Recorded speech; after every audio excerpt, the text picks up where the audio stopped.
A massive yellow bulldozer roared loudly, its heavy steel blade stopping just inches away from a fragile rose garden. Standing directly in its path was a highly decorated Navy SEAL and his fiercely loyal German Shepherd. Inside the quiet wooden house, a terrified elderly widow prayed for a miracle. A corrupt corporate developer thought she was just a lonely, helpless target he could easily crush. But he was about to learn a brutal lesson. He had no idea he just brought a war to the doorstep of a man who specializes in stopping bullies. Before we dive in, let us know in the comments which country you are watching from, and if you love stories that melt your heart, please subscribe to support our channel. The rain fell in thick, heavy sheets. Cold wind whipped through the tall pine trees, bending their branches toward the muddy ground. Brian kept his head down against the biting cold. He was an active-duty Navy SEAL on his first week of leave in 2 long years. He was a tall man with a fit build, a calm demeanor, and observant eyes that missed nothing. He wore a dark, waterproof jacket and heavy hiking boots. Walking right beside him was Max. Max was a large German Shepherd. He was a military working dog with a thick black and tan coat that was currently soaked through to the skin. Max walked with strict military precision. He matched Brian step for step despite the freezing rain and the slippery mud. They had been hiking the remote mountain trails when the storm hit without any warning. The temperature dropped fast. The trails turned into rivers. They needed shelter immediately. Up ahead through the dense trees, a faint yellow light flickered in the darkness. Brian signaled Max to halt. The dog stopped instantly and sat in the mud. Brian wiped the rain from his eyes and looked at the structure ahead. It was an old wooden house with a wide wrap-around porch. The paint was peeling off the sides. The roof looked worn and sagging in places. It stood completely alone at the very edge of the woods, miles away from the main road. Brian walked up the wooden steps. The old boards creaked loudly under his boots. He knocked on the heavy front door. He gave 3 solid raps and waited in the cold. Inside the house, slow footsteps shuffled toward the door. The porch light flicked on, casting a yellow glow over Brian and Max. The door opened just a few inches. A thick brass security chain stopped it from opening fully. An elderly woman peeked out through the narrow gap. This was Cora. She was a fragile but resilient widow with thin gray hair pulled back into a loose bun. She wore a thick knitted sweater over a simple, faded cotton dress. Her eyes were wide and guarded. She looked at the tall stranger on her porch and then looked down at the massive dog beside him. "Can I help you?" Cora asked. Her voice shook slightly from fear and the cold draft. "Good evening, ma'am," Brian said. He kept his voice very low and completely calm. "My name is Brian. I am currently serving in the Navy. This is my partner Max. We got caught in the storm while hiking the upper ridge. We just need to stand under your porch until the rain slows down so we can navigate the trail back. We will not bother you." Cora studied his face carefully. She saw his straight military posture and his steady gaze. Then she looked at Max. The German Shepherd sat perfectly still in the freezing rain. He did not bark. He did not shake the water off his heavy coat. He just looked up at her with intelligent and disciplined eyes. Something in the dog's strict behavior seemed to ease her deep fear. "It is freezing out there," Cora said softly. She reached up and unlatched the heavy brass chain. "You two come inside right now. You will catch pneumonia standing out there in this weather." "Thank you, ma'am," Brian said. He stepped inside the hallway and gave Max a subtle hand signal. Max followed him inside and sat neatly on the small welcome mat, waiting for further permission to move into the house. The inside of the house was incredibly warm. It smelled of old wood-burning logs and cinnamon. Framed photographs lined the hallway walls. Most of them were old black and white pictures. Brian noticed several photos of a young man wearing a decorated army uniform. "My name is Cora," she said. She pointed a trembling finger toward a large stone fireplace in the corner of the living room. "Go stand by the fire. I will go get some dry towels from the bathroom." She returned a moment later carrying 2 large cotton towels. Brian dried his face and his short hair. He took the second towel and knelt down to dry Max. The dog stood patiently while Brian rubbed his wet coat. "He is a very good boy," Cora said. She stood near the kitchen doorway, watching them with a soft expression. "He is a trained professional," Brian replied as he folded the wet towel. "He has saved my life more than once overseas. He knows when it is time to work and when it is time to rest." Cora smiled. It was a very sad and tired smile. "Have you two eaten anything today? I made a large pot of beef stew earlier this afternoon. There is plenty left on the stove." "We do not want to impose on you," Brian said. "Nonsense," Cora said firmly. "Sit at the kitchen table." Brian walked into the kitchen and sat at the small, round, wooden table. Max walked beside him and laid down quietly by his boots. Cora brought over a large bowl of hot beef stew and a plate of sliced bread for Brian. She then brought a smaller metal bowl with stew meat for Max. She sat across from Brian, holding a warm cup of tea. Brian ate quietly. The food was simple, but it tasted incredible after spending hours freezing in the woods. "This is a very solid house," Brian said, looking up at the thick wooden beams across the ceiling. "Did your husband build it?" Cora looked down at her teacup. "Yes. Arthur built this entire place right after he came back from the war. We lived here together for 40 beautiful years. He passed away 5 years ago." "I am very sorry for your loss," Brian said. He nodded toward the hallway. "I saw the photos. He served bravely in the army." "He did," Cora said softly. Her voice carried a heavy weight of sorrow. This house was his absolute pride. He planted every single rose bush in the front yard.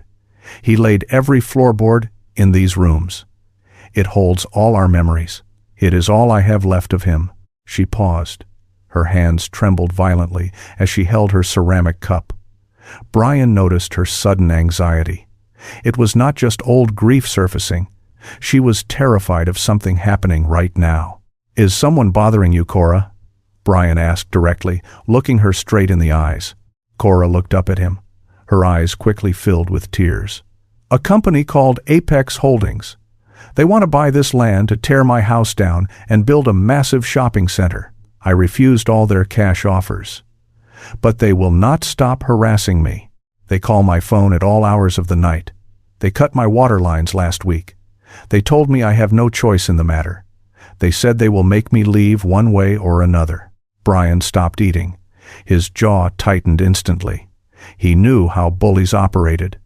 He had spent his entire military career stopping people who preyed on the weak. "Have you called the local police about this harassment?" Brian asked. "I tried calling them twice," Cora whispered as a tear fell down her wrinkled cheek. "They said it is just a civil matter. They said they cannot do anything at all unless someone gets physically hurt. I think the development company paid the local officers to look the other way. I am just an old woman living alone. I do not know what to do anymore." Brian placed his metal spoon down on the table. He leaned forward and looked at Cora with absolute certainty. "You are not alone tonight." Before Cora could answer him, a massive crash shattered the quiet house. Glass exploded violently into the living room. A heavy red brick slammed onto the hardwood floor, sliding past the rug. Cold wind and freezing rain immediately rushed through the broken front window. Max sprang up from the floor. He let out a deep and terrifying bark. He ran straight to the broken window with his teeth bared, staring aggressively into the dark, rainy yard. Cora screamed in terror and dropped her teacup. It shattered into pieces on the kitchen floor. She covered her face with both hands and began to sob. Brian moved incredibly fast. He pushed his chair back and sprinted into the living room. He stayed low to the ground, avoiding the scattered broken glass. He reached the red brick. A piece of white paper was wrapped tightly around it, secured with a thick rubber band. He pulled the wet paper off the brick and unfolded it. The threatening message was written in thick black marker. "Leave the property now, or the house burns next." Brian looked out through the jagged hole in the window. The heavy rain obscured the darkness, but his sharp eyes caught the sight of faint tire tracks spinning in the mud near the main road. The cowards had thrown the brick and immediately driven away. He looked back at his dog. Max was still growling deeply, his muscles completely tense and ready for a command to attack. Then Brian looked back into the kitchen. Cora was shaking uncontrollably, terrified, inside the only home she had ever known. Brian crushed the wet paper inside his fist. His vacation was officially over. The morning sun fought its way through the thick gray clouds. The storm from the previous night had finally passed, leaving the ground soaked and the air bitter cold. Brian was already awake. He did not need an alarm clock. Years of strict military conditioning ensured he woke up before dawn, regardless of where he slept. He stood by the broken living room window, observing the property in the early morning light. He noted the deep tire tracks in the mud near the main road where the attackers had fled. He mentally mapped the perimeter of the house. It was extremely isolated. There were no neighbors for at least 2 miles in any direction.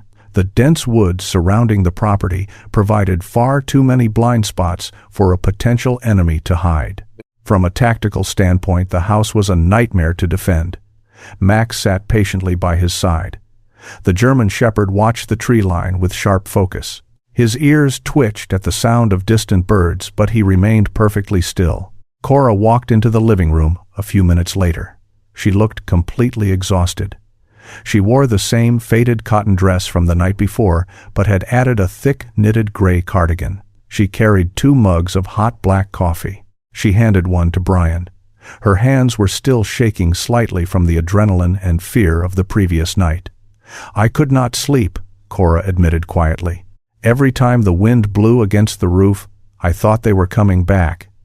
Brian took the warm mug. "Thank you for the coffee.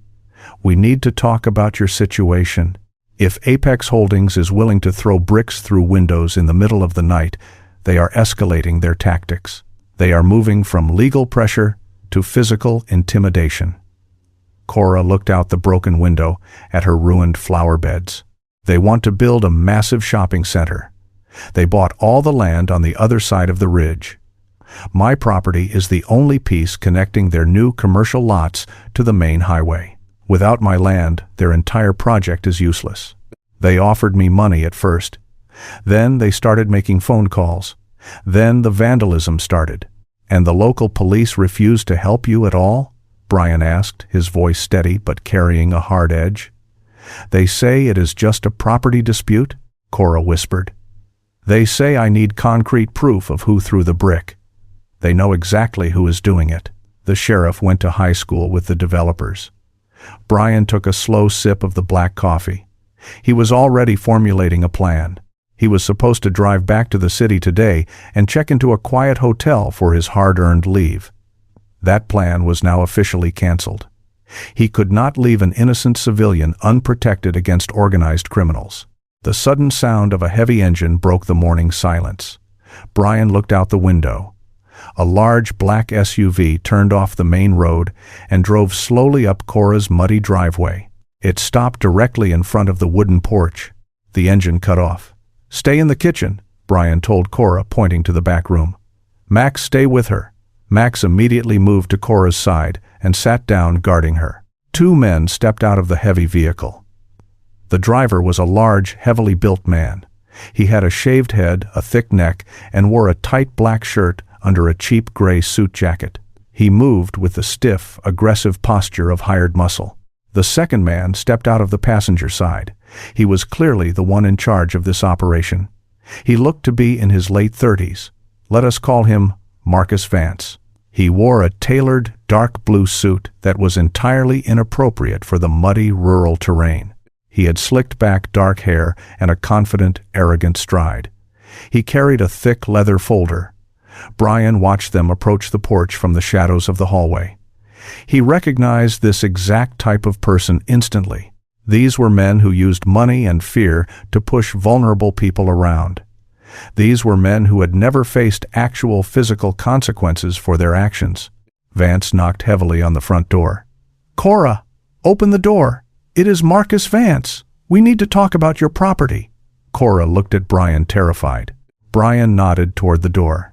Answer it, but do not step outside. I will be right behind the wall. Cora walked slowly to the entryway. She opened the heavy wooden door just enough to speak through the locked screen door. I told you to stop coming here, Mr. Vance. I am not selling my home. Marcus Vance sighed loudly. He ran an arrogant hand over his slicked back hair. Cora, you are making this very difficult for everyone involved. Look at your house. You have a broken window. It is drafty. It is highly unsafe. Accidents happen around old, isolated properties like this all the time. Cora gripped the doorframe, her voice trembling with anger. That was not an accident. Your people threw a brick through my window last night. Vance smiled, a cold and empty smile. That is a very serious accusation. Do you have proof? Because if you do not, you should be careful what you say to me. Now I brought the final contract. The price has gone down since last week. You are costing my company time, and time is money. I am not signing anything, Cora said firmly. She started to push the door closed. Vance reacted instantly with violence. He shoved his expensive leather shoe into the doorframe, preventing it from closing. He grabbed the handle of the screen door and yanked it open forcefully. We are done playing games, old lady. Vance snarled, his polite facade completely dropping away. You are going to sign these papers today, or I will make sure you do not have a house left to sell. Vance reached his hand out and shoved Cora hard by the shoulder. The unexpected physical force pushed her backward. She lost her balance and fell hard onto the wooden floor of the hallway. Brian did not even need to issue a verbal command. Max saw the physical attack on his designated protectee. The German Shepherd launched himself from the kitchen like a furry missile. He cleared the distance in a fraction of a second. Max did not bark. He hit Marcus Vance square in the chest with all 70 pounds of his muscular weight. Vance gasped as the breath was violently knocked out of his lungs. He flew backward off the porch and crashed hard into the muddy yard. Max landed directly on top of him. The dog pinned Vance to the ground by his shoulders, pressing his paws into the expensive suit. Max bared his sharp teeth inches from Vance's face and let out a low, terrifying growl that vibrated through the cold morning air. The hired muscle immediately reached inside his cheap suit jacket for a concealed weapon. Brian moved. He stepped out of the shadows with terrifying speed. Before the large man could draw his weapon, Brian grabbed his wrist. Brian applied immediate and agonizing tactical pressure to the joint. The man yelled loudly in sudden pain. A heavy steel baton fell from his jacket and clattered onto the wooden porch. Brian did not stop his assault. He swept his heavy boot behind the man's knee, sending him crashing face first onto the wooden deck. Brian dropped his knee heavily into the center of the man's back, pinning him down completely. He twisted the man's arm up toward his shoulder blade just enough to let him know the bone would snap if he moved an inch. The front yard was suddenly completely silent, except for the sound of Max's low, aggressive growling. Vance was lying deep in the mud, completely frozen, in absolute fear. He stared up at the massive military dog standing over his throat. "Get this animal off me!" Vance screamed, his voice cracking in sheer panic. Brian looked down from the porch. His face was completely emotionless. His voice was cold and steady. "He is not an animal. He is a highly trained military working dog, and right now he considers you an active, hostile threat. If you move your hands, he will bite your face." Vance swallowed hard. He kept his hands flat in the cold mud. "Who are you?" Vance managed to ask. "I am a friend of Cora," Brian said. He pressed his knee slightly harder into the muscle's back, causing the giant man to groan in agony. "You are currently trespassing. You just committed a physical assault on an elderly woman. Where I come from, we do not tolerate bullies." Cora slowly got to her feet, holding her bruised shoulder. "Brian, please, do not hurt them." Brian looked at Cora. Then he looked back down at the terrified man in the mud. "You are going to stand up very slowly. You are going to get into your vehicle. You are going to drive away. If I see you or any of your people near this property again, I will not stop my dog. "Do you understand me?" Vance nodded quickly, his face completely pale. "Yes, I understand." Brian gave a sharp whistle. "Max, heel." Max instantly stopped growling. He stepped off Vance and trotted back up the stairs, sitting perfectly at Brian's side. He did not take his eyes off the two dangerous men. Brian released the man on the porch. The large man scrambled to his feet, holding his injured shoulder. He quickly hurried down the stairs. Vance crawled backward in the mud before finally standing up. His expensive blue suit was completely ruined. He picked up his leather folder from the dirt. Vance looked at Brian with pure, unfiltered hatred. "You are making a huge mistake, soldier. You cannot protect her forever. We own this entire town." "Get off the property," Brian said softly. The two men got into the heavy SUV. The engine roared to life. The vehicle reversed aggressively down the muddy driveway, tires spinning wildly, and sped off down the main road. Brian watched them until they were completely out of sight. He knew this was absolutely not the end of the conflict. Men like Vance did not just walk away when their fragile pride was hurt. They would come back tonight with more men and much worse intentions. He turned to Cora. She was leaning against the hallway wall, looking terrified of what was to come. "Are you hurt?" Brian asked, checking her posture. "I am fine," Cora whispered. "But they are going to come back. They always come back." Brian looked around the old wooden house. He calculated the structural weak points. He assessed the strategic sight lines. He had protected fortified bases in hostile enemy territory before. He could certainly protect an old farmhouse. "Let them come," Brian said. "They are not dealing with a lonely widow anymore. Max and I are staying." Brian walked back into the living room and picked up his heavy canvas duffel bag. He unzipped the main compartment and began pulling out his tactical gear. He had packed for a wilderness survival trip, but the equipment was easily adaptable for urban defense. He laid out a high-lumen flashlight, a roll of heavy-duty paracord, a multi-tool, and a small portable motion sensor kit he always carried on deployments. He looked at Cora, who was still holding her bruised shoulder. She watched him lay out the equipment with a mixture of confusion and relief. Brian explained his plan simply. He told her the local authorities were clearly compromised. Calling them would only give Marcus Vance a warning and an opportunity to control the narrative. Brian decided they needed to secure the property themselves. He asked Cora if her late husband had a tool shed or a workshop on the property. Cora nodded and pointed toward the back door. She said Arthur had a workshop attached to the old garage, and it still had all his tools and leftover building materials. Brian stepped out the back door with Max right beside him.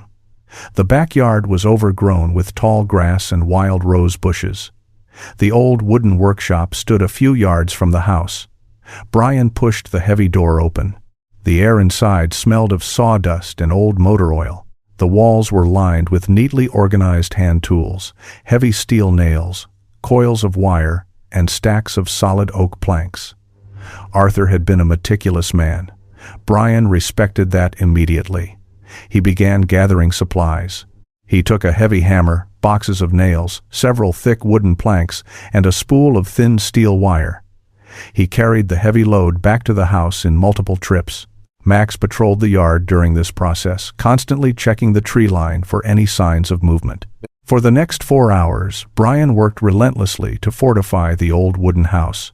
He started with the broken living room window. He measured the oak planks and nailed them securely across the frame, blocking any access from the front porch. He checked every window on the ground floor, making sure the old latches were locked tight. He drove thick steel nails into the wooden frames of the secondary doors to prevent them from being kicked open. He was not trying to build an impenetrable bunker. He was trying to eliminate the element of surprise. He wanted to force the attackers to make noise if they tried to enter. Cora moved around the kitchen preparing a simple lunch. She watched Brian work with efficient military precision. She brought him a glass of water and a sandwich. She sat at the small kitchen table while he ate. She looked around the house and smiled softly. She told Brian that seeing him work with Arthur's old tools brought back many memories. She explained that Arthur served in the infantry. He had fought in harsh conditions and came back with a deep need to build something permanent and safe. He built the house with his own 2 hands. He planted the rose bushes to give her something beautiful to look at every morning. Brian listened quietly. He understood that kind of need. The military taught you how to destroy things. It took a lot of effort to learn how to build things back up. He promised Cora that no one was going to destroy Arthur's legacy. After lunch, Brian moved outside to establish an early warning perimeter. He used the spool of thin steel wire to create tripwires across the main access points in the yard. He strung the wire at ankle height across the front pathway, the gaps in the rose bushes, and the dark space between the garage and the house. He found a collection of old metal wind chimes and empty paint cans in the workshop. He tied them to the tripwires. If anyone walked through the tall grass in the dark, they would hit the unseen wire and pull the metal cans down.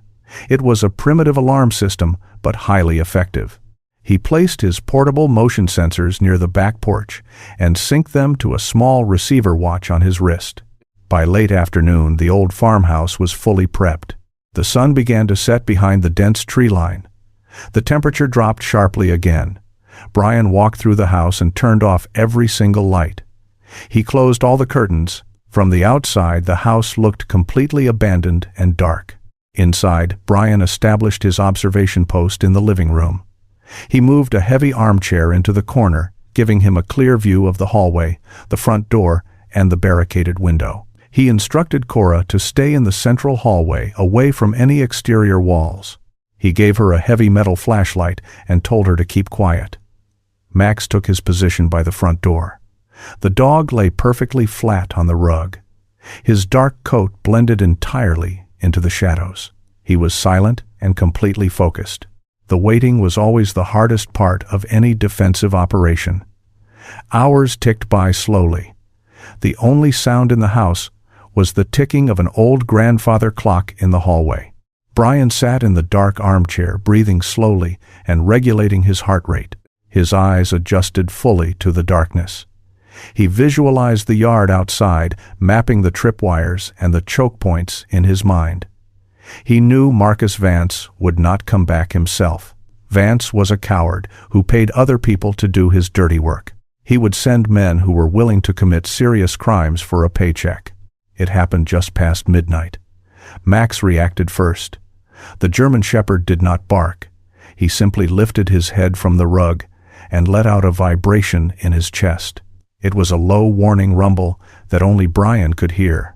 Max's ears swiveled toward the back of the house. Brian stood up silently. He moved lightly across the hardwood floor, stepping carefully to avoid the creaking floorboards. He reached the kitchen and looked through a small gap in the curtains covering the back window. The motion sensor receiver on his wrist vibrated twice. Through the glass, Brian saw 3 dark figures moving carefully through the overgrown grass of the backyard. They wore dark clothing and ski masks covering their faces. They moved with a predatory focus, trying to stay low. One of the men carried a heavy metal crowbar. The other 2 carried bright red plastic jerry cans. The strong smell of gasoline soon drifted faintly through the cracks in the old window frames. They were not here to intimidate Cora anymore. They were here to burn the house to the ground, with her inside it. Brian felt a cold, familiar focus settle over his mind. The men crept closer to the back porch, entirely unaware of the steel wire stretched tightly across the grass. The lead man carrying the gasoline took a wide step toward the wooden stairs. His heavy boot caught the invisible tripwire. He stumbled forward violently.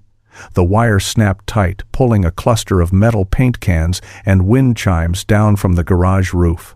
The metal crashed onto the concrete driveway with a deafening clatter that shattered the silent night. The intruders froze in panic. Their element of surprise was completely gone. Brian reached for the back door handle. It was time to go to work. The loud crash of metal paint cans hitting the concrete driveway echoed loudly in the dark. The 3 masked men froze instantly. The element of surprise was completely gone. Brian did not wait for them to recover their senses. He opened the back door silently and slipped into the cold night. He wore dark clothing, blending perfectly with the shadows of the old house. Max followed right beside him. The dog moved without making a single sound. His paws stepped lightly on the wet grass, avoiding the dry leaves. Brian gave a quick hand signal, pointing toward the left side of the yard near the thick rose bushes. Max understood the command immediately and disappeared into the darkness, flanking the intruders. Brian moved to the right, using the old wooden garage for cover. His movements were precise and controlled, born from years of intense military training. Inside the house, Cora sat safely in the reinforced basement. Brian had set up a small, secure area for her earlier that evening, complete with a heavy blanket and a battery-powered lantern. She sat in an old wooden rocking chair, holding her heavy metal flashlight. The basement was damp and smelled strongly of old earth and forgotten memories. The sudden crashing noise outside made her heart race, but she remembered Brian's strict instructions to stay down and stay absolutely quiet. She moved her flashlight beam across the dusty wooden shelves, lining the brick wall to distract herself from the fear. Her hands shook slightly as she noticed an old metal cigar box hidden behind a stack of folded wool blankets. It belonged to her late husband, Arthur. She stood up slowly and reached out, pulling the heavy box toward her. The metal hinges squeaked softly as she opened the lid. Inside she found faded black and white photographs, military medals wrapped in cloth, and a rusted brass key. The key was surprisingly heavy and old. She held it in her palm, trying to remember what it might open. Arthur had kept many secrets during his long military service. He always told her some things were better left buried. She gripped the cold key tightly, praying for Brian and Max to stay safe in the dark yard above her. Back outside, the three intruders scrambled in the dark. The leader cursed loudly and kicked the fallen paint cans out of his way, sending them clattering across the concrete again. He angrily ordered the other two men to grab the heavy gasoline cans and move toward the wooden porch. They assumed the loud noise had simply scared whoever was hiding inside the house. They were completely wrong. Brian watched them approach from the side of the garage. He calculated the distance between them and their current speed. He needed to neutralize the threat quickly, without using lethal force. He did not want to turn Cora's property into a bloody crime scene with casualties. He wanted to send a very clear message to Marcus Vance and his corrupt company. The first man, carrying a heavy red plastic jerry can, stepped onto the first wooden stair of the back porch. Brian moved from the shadows. He closed the distance in 2 silent seconds.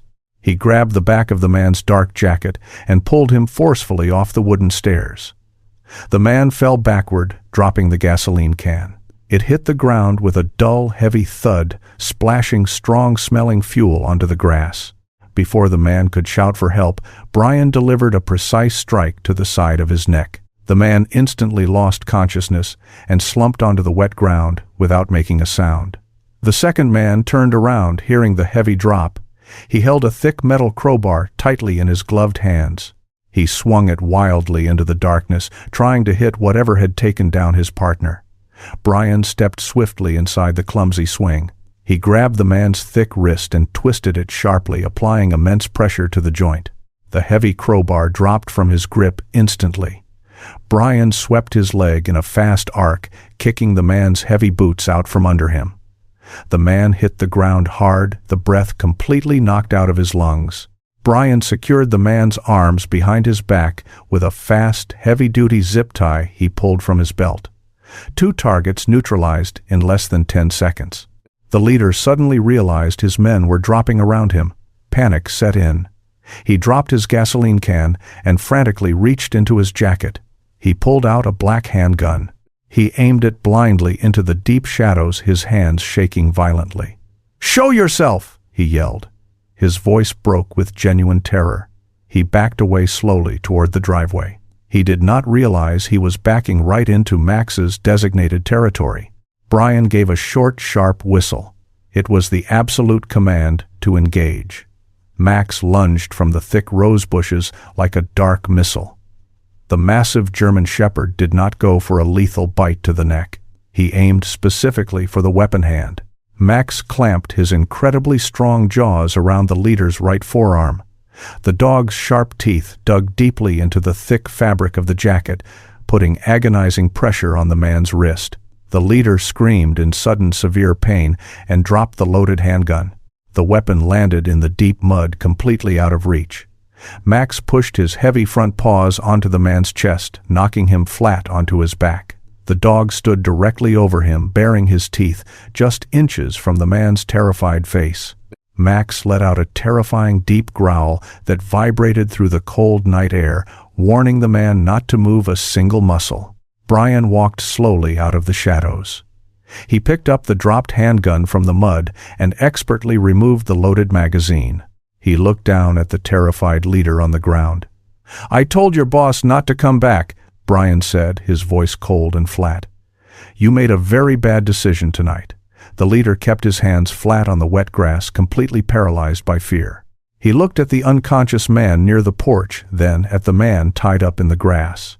He realized they had walked right into a highly coordinated trap set by a trained professional.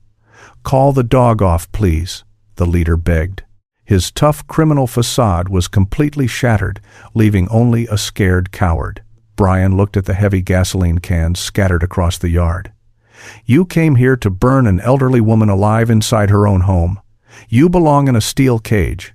Get up."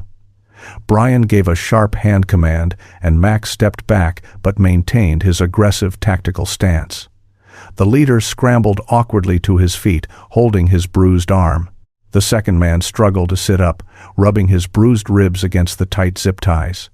"Take your friend," Brian pointed to the unconscious man. "Leave your tools, leave the gas cans, walk back to the main road, and never return to this property." The leader grabbed his tied-up partner and helped him stand. Together they dragged their unconscious partner toward the driveway. They stumbled clumsily through the dark, leaving behind the metal crowbar, the plastic gasoline cans, and the unloaded handgun. Brian watched them disappear down the long, muddy road until they were completely gone. He knew he had plenty of solid evidence now.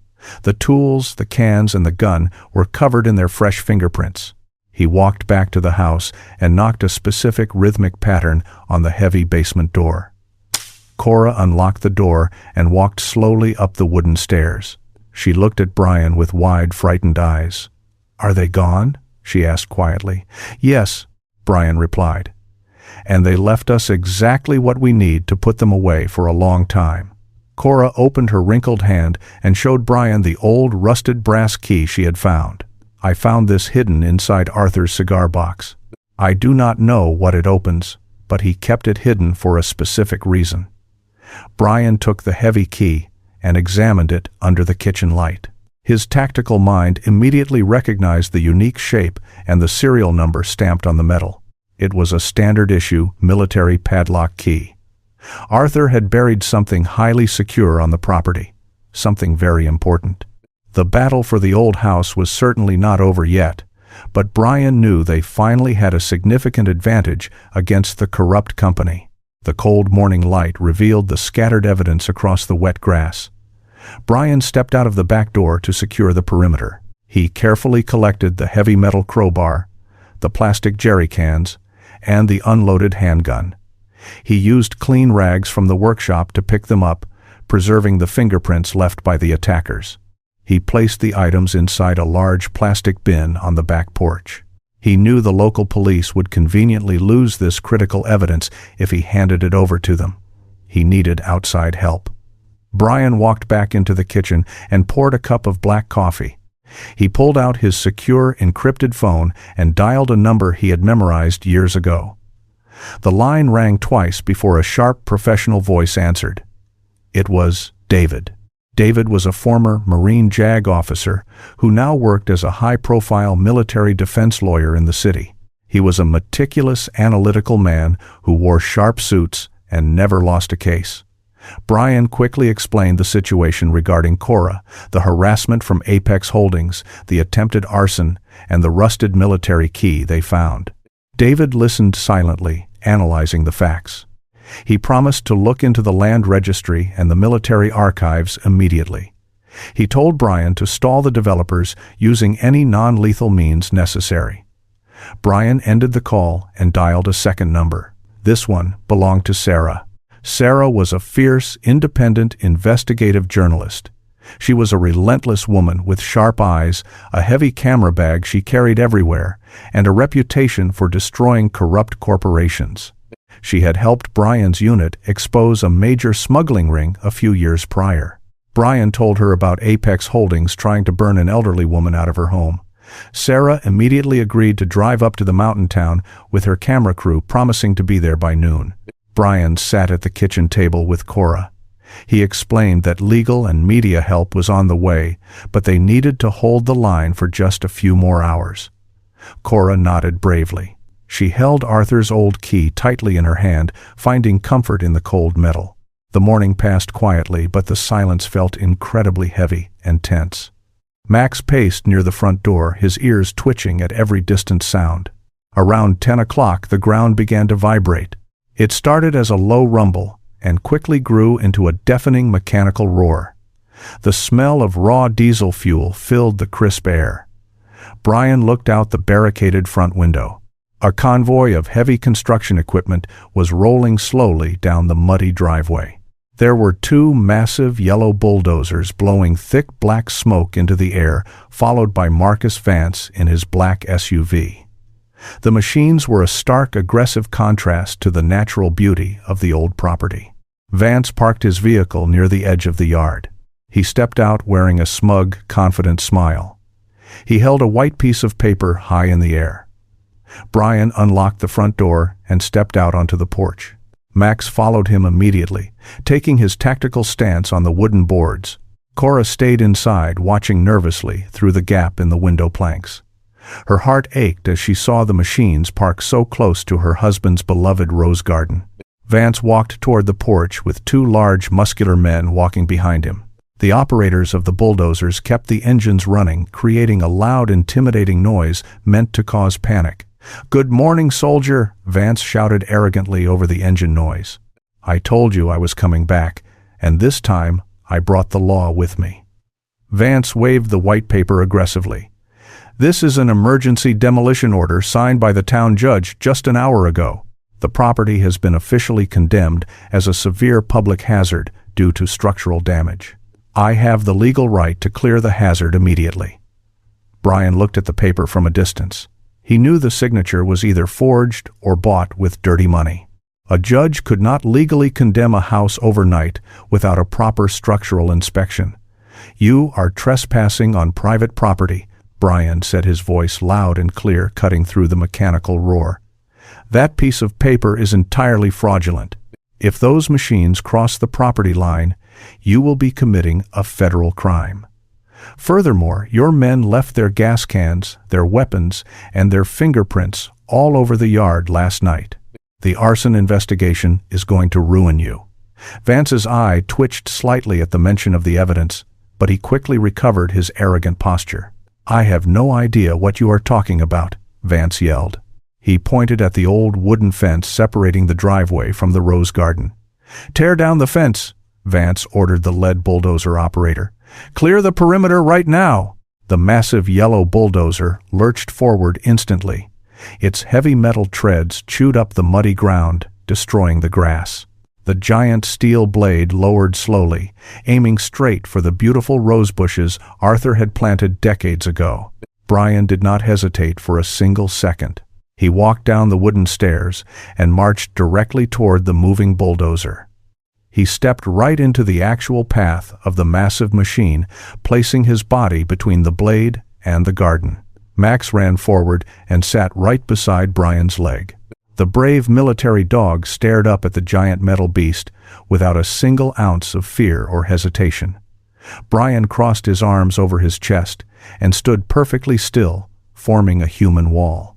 The bulldozer operator honked the loud, deafening air horn, warning them to move. Brian did not flinch. Max did not move a muscle. The steel blade came closer and closer, stopping just 3 feet away from Brian's chest. The operator hit the brakes hard, clearly not willing to commit blatant murder in broad daylight. The engine idled loudly, blowing hot exhaust over Brian and Max. Vance walked up to Brian, his face red with sudden, uncontrollable anger. "Are you completely insane? Move out of the way or I will personally have them run you over. You cannot stop progress, you idiot." Brian looked down at Vance with absolute disgust. "This is not progress. This is corporate theft, and I am absolutely not moving." Vance turned to his hired men. "Drag him out of the way right now." The two large men hesitated. They looked at Brian's calm, deadpan expression, and then they looked at the massive German shepherd, baring his sharp teeth at them. They remembered what happened to the men yesterday. Neither of them stepped forward. Vance cursed loudly and pulled out his phone, dialing the local police chief. He demanded immediate arrests for trespassing and obstruction. Brian stood firm like a solid brick wall against the roaring machines. He knew he just needed to buy enough time for David and Sarah to arrive. He was fully prepared to stand there all day if necessary. Max let out a deep guttural growl aimed directly at Vance, letting the corrupt developer know that taking one step closer would be a fatal mistake. The tense standoff had officially begun. The heavy diesel engines of the bulldozers continued to roar, sending thick plumes of black smoke into the cold morning air. Brian stood absolutely still in front of the massive steel blade. Max remained seated right beside his leg, letting out a continuous low growl that vibrated through the muddy ground. Marcus Vance paced aggressively back and forth near his black SUV. He held his phone to his ear, yelling at someone on the other end. The noise from the heavy machinery was deafening, but it was having an unintended consequence. The property was isolated, but the sound of roaring diesel engines and Vance shouting carried far down the mountain road. Slowly, people began to appear. First, it was an old man in a pickup truck who parked on the shoulder of the road. Then a younger couple walked up the driveway, pulling their coats tight against the chill. Within 20 minutes, a small crowd of local residents had gathered near the edge of Cora's property. They stood behind the old wooden fence, watching the standoff with nervous curiosity. They knew Cora. They knew she lived alone. Seeing a tall stranger and a massive military dog defending her garden against a corporate bulldozer sparked low whispers among the gathered neighbors. Vance noticed the growing crowd, and his face turned a dark shade of red. He hated an audience when he was doing his dirty work. He ended his phone call abruptly and shoved the device into his suit pocket. He walked back toward the bulldozer operator and made a violent forward motion with his hand ordering him to advance. The operator shook his head, refusing to run over a human being in front of 20 witnesses. Vance cursed loudly and stormed toward the main road just as a local police cruiser with flashing lights pulled up to the property. Two officers stepped out of the vehicle. The lead officer was Sheriff Miller. He was a heavily built man in his late 50s with a graying mustache and a uniform that looked slightly too tight around his waist. He walked with a heavy, slow step, avoiding eye contact with the crowd. His younger deputy walked closely behind him, keeping his hand nervously resting on his duty belt. Sheriff Miller knew exactly why he was here. He had received the call directly from Vance. He also knew his retirement fund had recently received a very generous anonymous donation. "Sheriff, it is about time you got here," Vance shouted, walking quickly toward the police cruiser. "I have a legal demolition order signed by the town judge. This man is trespassing and actively obstructing a lawful construction project. I want him arrested and removed from the property immediately."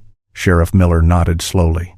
He did not ask to see the paperwork. He did not ask for Brian's side of the story. He simply adjusted his belt and walked heavily toward the rose garden where Brian and Max stood.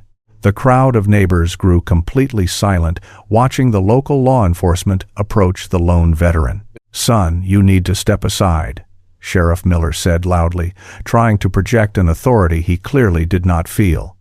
"You are interfering with a legal town order. If you do not step away from that machine right now, I will have to place you under arrest." Brian looked directly into Sheriff Miller's eyes. He saw the guilt and the compromise hiding behind the badge. "Sheriff," Brian said in a calm, steady voice, "you and I both know that demolition order is completely fraudulent. It was signed without a structural inspection. Furthermore, the men working for Mr. Vance attempted to burn this house down last night while an elderly woman was inside. The evidence is sitting right there on the back porch.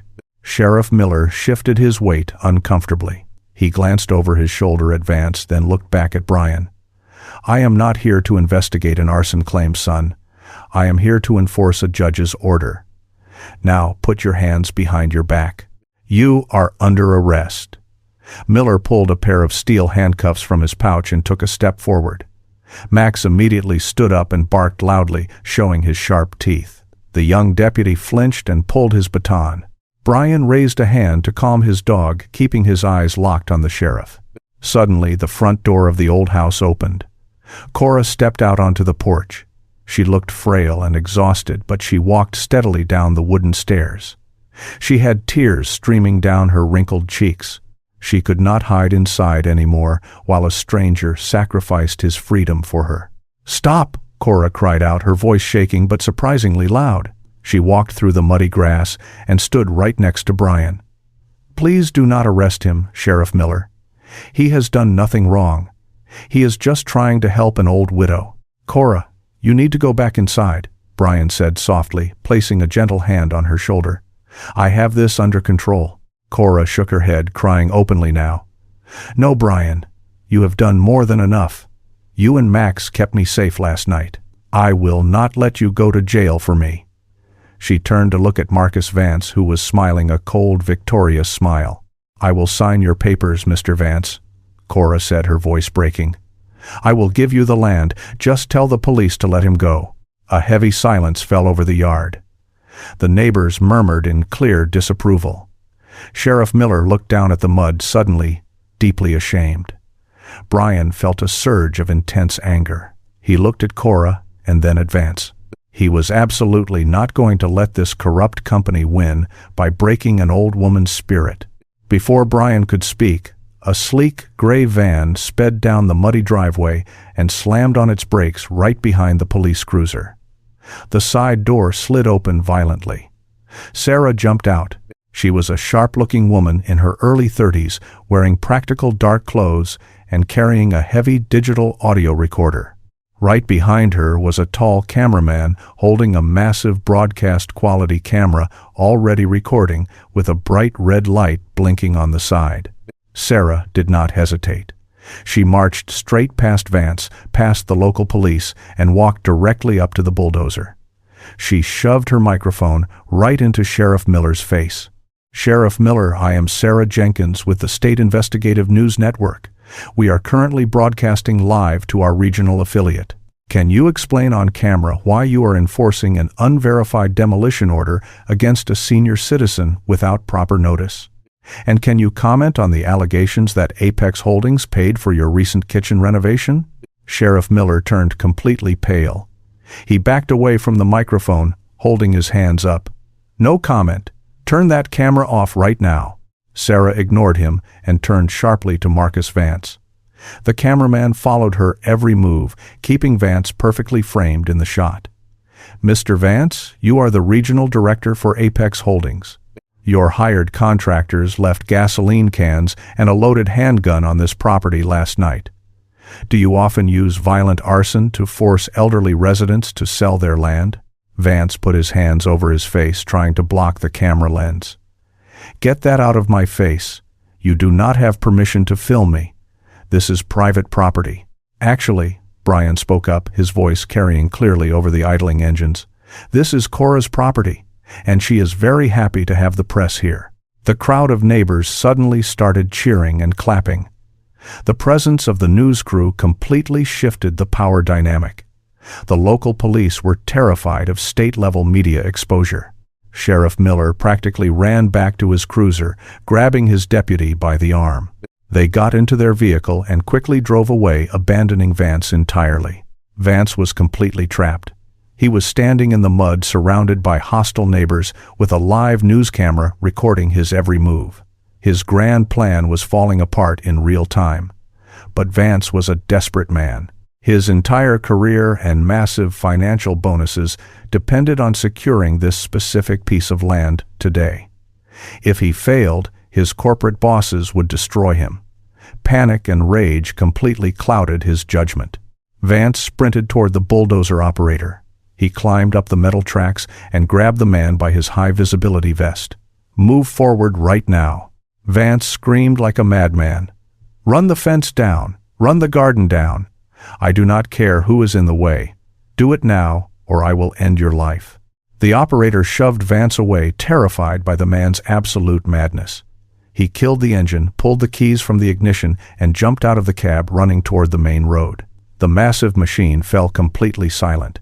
Vance stood alone on the metal tracks of the dead machine, breathing heavily, staring down at Brian Max Cora and the blinking red light of the news camera.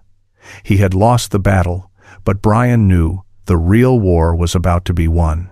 Vance stood frozen on the tracks of the silent bulldozer. The live news camera captured his every panicked breath and nervous movement. The crowd of local neighbors murmured loudly among themselves, pointing fingers at the corrupt developer.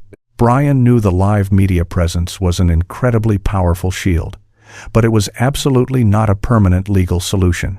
Sarah could broadcast the standoff to the entire state, but she could not legally stop a signed demolition order. Brian needed David to arrive with the actual legal ammunition to end this fight. He checked his tactical watch.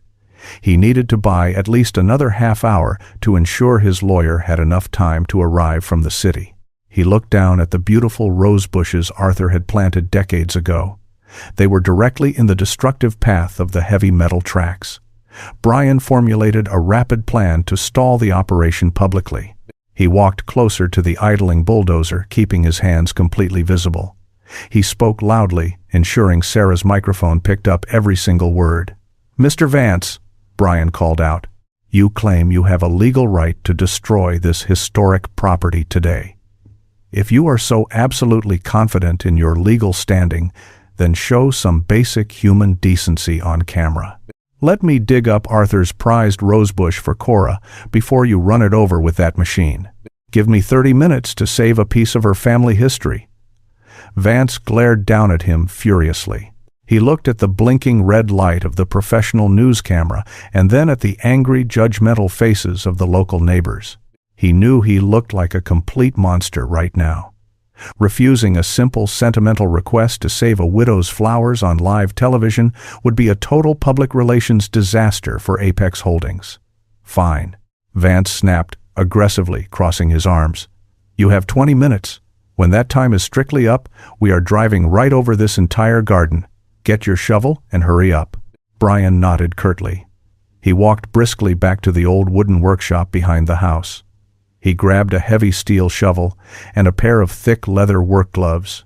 He returned to the front garden and positioned himself near the largest, most vibrant rose bush. It was planted firmly in the absolute center of the yard, surrounded by dark soil and decorative white stones. Max followed him closely. The intelligent German shepherd seemed to sense the immediate shift in the mission parameters. This was no longer just a static guard duty assignment. This was an active operation. Brian drove the sharp steel shovel deep into the wet earth. He stepped on the metal blade, pushing it down forcefully into the ground. The earth was hard and packed incredibly tight by years of heavy rain and snow. He worked systematically, digging a wide circular trench around the base of the thick, thorny roots. He did not rush his work. He was intentionally wasting precious time, making sure his physical movements were slow and highly deliberate. The crowd watched the veteran work in complete silence. The only sound in the yard was the harsh scrape of the metal shovel hitting rocks and the distant cold wind blowing through the pine trees. Max sat near the very edge of the growing hole, watching the dark dirt pile up. 10 minutes passed slowly. Brian had dug down nearly 3 feet. The roots of the old rosebush were incredibly deep and tangled.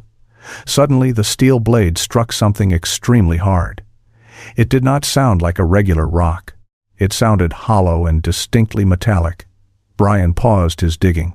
A sharp, loud clang echoed clearly from the bottom of the deep hole. Max immediately stood up.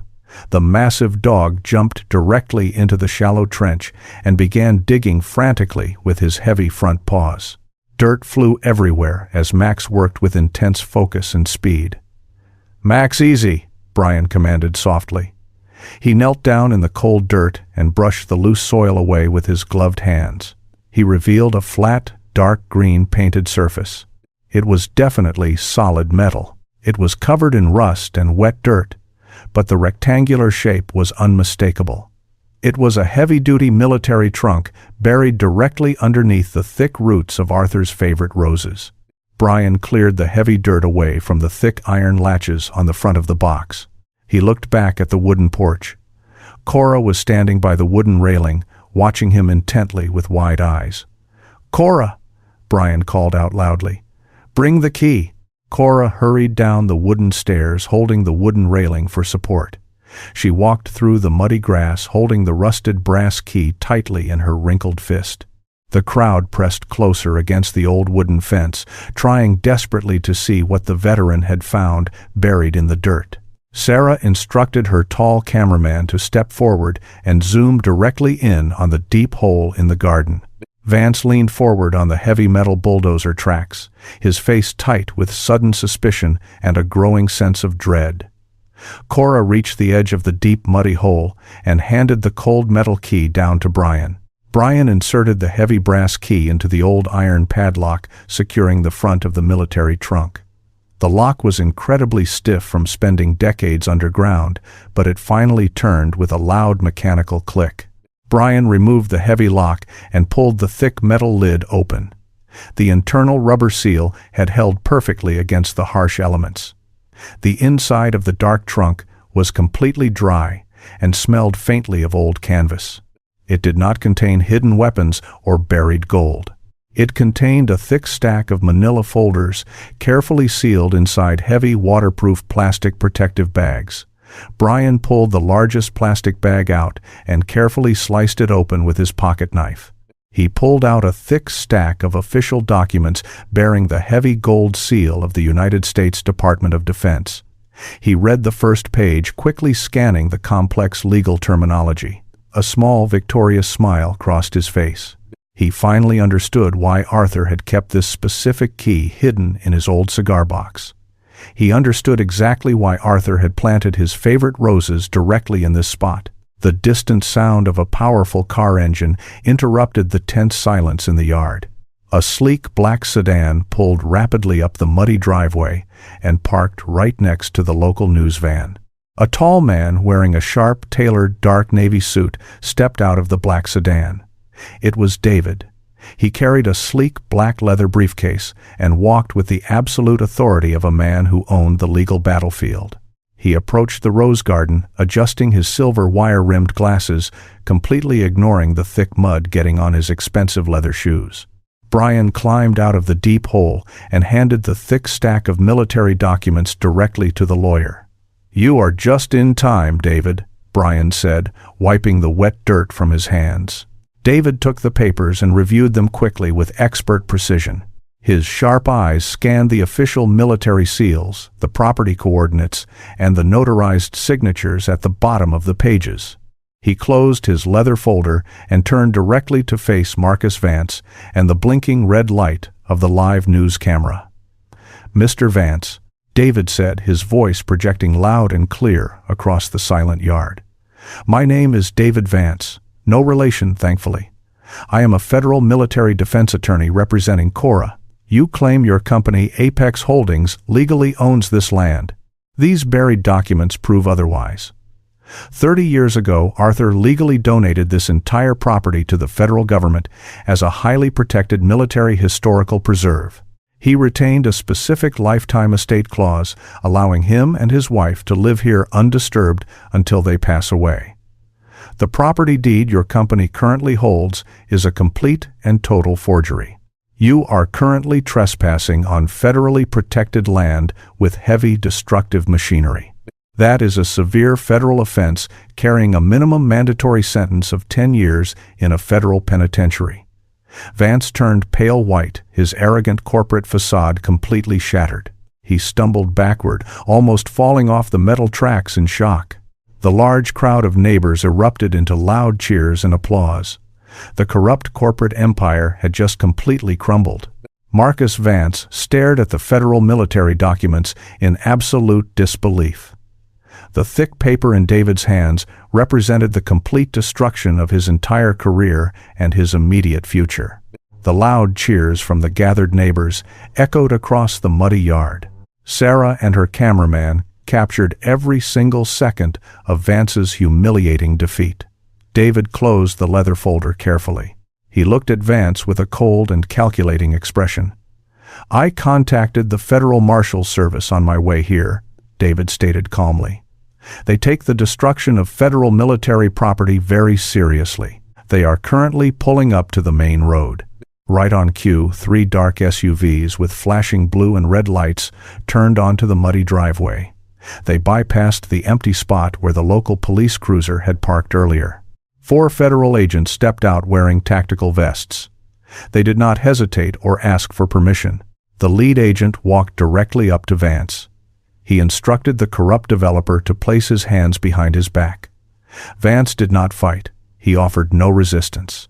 He simply lowered his head in utter defeat as the cold steel handcuffs clicked securely around his wrists. The federal agents escorted him down the wooden stairs and placed him inside the back of an SUV.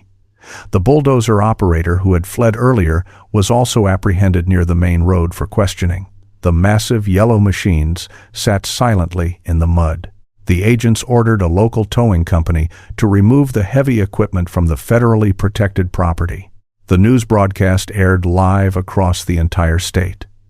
Sarah delivered a powerful report detailing the extreme corruption of Apex Holdings and the cowardly complicity of Sheriff Miller.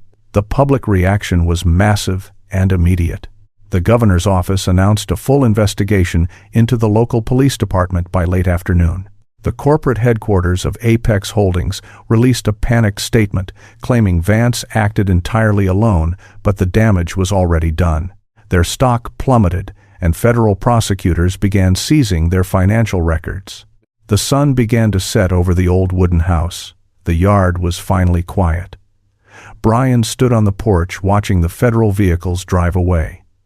Max sat beside him, resting his heavy head against Brian's knee. David shook Brian's hand firmly.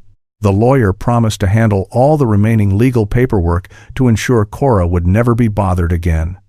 Sarah thanked Brian for the incredible story and promised to keep following the federal investigation. They both drove away, leaving the property in total peace. Brian walked back inside the house. Cora was sitting at the kitchen table. She was holding the rusted brass key and the stack of official military documents. She looked up at Brian with tears of pure relief streaming down her wrinkled face. "Arthur protected us one last time," Cora whispered softly. "He knew this land would be targeted eventually. He made sure it belonged to the country he fought for." Brian sat across from her and nodded. "He was a good man, Cora. A smart soldier, always plans for the future." The next morning brought an unexpected surprise. Brian woke up to the sound of multiple vehicle engines and loud voices outside. He quickly walked to the front window, expecting more trouble. Instead, he saw over 20 pickup trucks and cars parked along the main road. The crowd from the previous day had returned, but they were not alone. Word had spread rapidly through the local veteran networks and community groups after the news broadcast. Men and women of all ages walked up the driveway carrying toolboxes, wooden planks, fresh paint, and bags of topsoil. Cora stepped out onto the front porch, completely overwhelmed by the sight. A tall man, wearing a faded army jacket, walked up the wooden stairs. He took off his hat and smiled warmly. "Morning, ma'am," the man said politely. "We saw the news last night. We cannot let a fellow veteran's home stay broken. We are here to fix the window and clean up the yard, if you will allow us." Cora covered her mouth with her trembling hands and nodded, unable to speak through her happy tears. For the next 6 hours, the property buzzed with positive energy. A group of local carpenters carefully removed Brian's temporary wooden barricade and installed a brand new pane of thick glass in the living room window. Several younger neighbors worked in the yard, picking up the scattered debris and leveling the muddy tracks left by the bulldozers. They carefully added fresh topsoil around the roots of Arthur's prized rose bushes, ensuring the historic garden would completely recover. Other neighbors brought large containers of hot food and freshly baked pies, setting up a massive communal lunch on the back porch. Brian worked alongside them, feeling a profound sense of community he had missed since his last deployment. Max walked happily among the crowd, receiving endless praise and gentle pats from the grateful neighbors. By late afternoon, the house looked better than it had in years. The broken glass was gone. The yard was clean. The deep, muddy tracks were filled and smoothed over. The neighbors slowly packed up their tools and said their warm goodbyes, promising to check on Cora regularly. The isolation that had made her a prime target was completely gone. She now had an entire town watching over her. The following morning marked the end of Brian's scheduled leave. He needed to report back to his naval base by nightfall. He packed his heavy canvas duffel bag and cleaned his tactical gear. He changed into his pristine Navy dress uniform. The dark blue fabric, the gold buttons, and the colorful ribbons on his chest represented his absolute dedication to service and duty. Max sat by the front door wearing his official military working dog harness, looking sharp and disciplined. Brian walked into the living room. Cora was standing by the stone fireplace. She had pinned Arthur's silver military medal to her cardigan.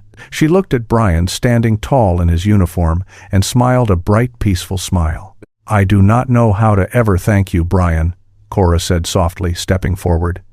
"You gave me my home back. You gave me my life back." "You do not need to thank me, Cora," Brian replied, his voice filled with deep respect. "It was an absolute honor to serve here. You keep this door locked. You call David if anyone ever causes trouble. And you remember that you are never alone." Cora reached out and hugged the tall soldier tightly. Brian returned the embrace carefully. Then she knelt down and hugged Max. The massive German shepherd licked her cheek gently, causing her to laugh out loud. Brian picked up his heavy bag and walked out the front door. He walked down the wooden stairs and stopped at the edge of the newly repaired rose garden. He turned around to face the old wooden house. Cora stood proudly on the porch, holding Arthur's medal over her heart. Brian dropped his bag and stood at strict attention. He raised his right hand in a crisp, perfect military salute, honoring the widow and the memory of the soldier who built the fortress. Max sat perfectly still beside him and let out one sharp, loud bark of respect. Cora smiled through her tears and nodded her head. Brian lowered his hand, picked up his bag, and walked down the driveway toward the main road. The cold mountain wind blew through the pine trees, but the old house stood strong and safe in the morning light. The mission was officially complete. The story of Brian, Max, and Cora is a powerful reminder that true strength is not measured by wealth or corporate influence. In a world where greed often tries to silence the vulnerable, courage becomes our greatest weapon. People like Marcus Vance believe they can push others around without facing any consequences. But as Brian and his loyal dog Max showed us, it only takes one person willing to stand firm to change the outcome completely. His actions proved that honor and duty do not end when a soldier takes off his uniform. I truly believe we all have a little bit of that courage inside us. We just need to choose to use it when we see someone in need.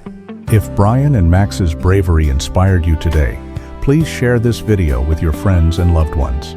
Leave a comment below to share your thoughts, and subscribe to our channel for more uplifting stories just like this one. May God bless you and your family with endless peace, strength, and protection. Please type Amen in the comments to receive His blessings today.